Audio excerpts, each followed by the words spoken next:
I gave my husband an extremely dangerous allergic reaction by feeding my homemade banana bread to his mistress.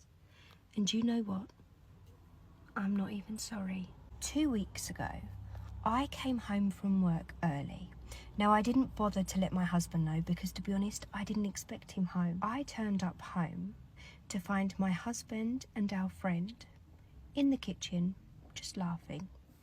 Now, there wasn't too much to be suspicious about at first. They were both fully dressed. There was nothing untoward going on that I could see. And when I arrived, my friend's facial expression didn't change. She seemed very happy to see me. She threw her arms around me, cuddled me, and spent the next few hours talking to me. So everything seemed fine. It was only once she left that I kind of internally started to question how long she had been there. And then last week, my husband told me he needed to work late.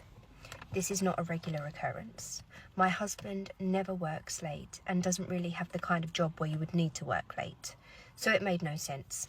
I didn't question it. And then at the beginning of this week, my husband worked late. Again, I had my internal questions, but I said nothing. And I said, okay.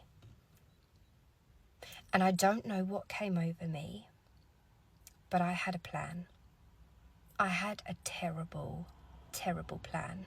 My husband is highly allergic to bananas. So I went and bought some bananas. I made banana bread. And then I let my friend know that I was going to be dropping some banana bread round. And she was happy. Of course, who doesn't want homemade banana bread other than my husband? There's no way that he's going to come home and have a reaction in our house. I was on my hands and knees scrubbing that kitchen. It was sparkling. There were no remnants of banana in that kitchen. So I drop the banana bread round to my friend's house. And I leave.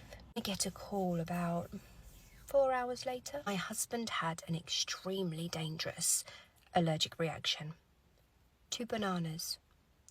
I make my way to the hospital. And when I get there, the doctor starts to question me on, his allergies, what we have in the house, this, that, the other. In front of my husband, I say, Doctor, I don't know how this has happened. The only thing he's allergic to is bananas. And yes, I did make banana bread today, but I have completely blitzed our kitchen. And that aside, he's not even been home yet, Doctor. You see, I made this banana bread for our friend and I dropped it round there earlier and then this is the point when I turn to look at my husband. And I say, and I have no idea how it could transfer from her to him. How could that happen? It's safe to say that he knew exactly where I stood at that point. I didn't say another word. I turned on my heel and I left the room. And on my way out of the hospital, who walks in? We are literally walking directly towards each other. The friend. She calls me to get my attention, to say hello, and to ask how he's doing. I look at her, and I tell her he's allergic to bananas. I'm surprised you didn't know. In fact, you should probably clean your teeth and wash your hands before you go up to see him. Clearly they think I'm stupid. Clearly they think I would never catch on to what they were doing. But I did catch on.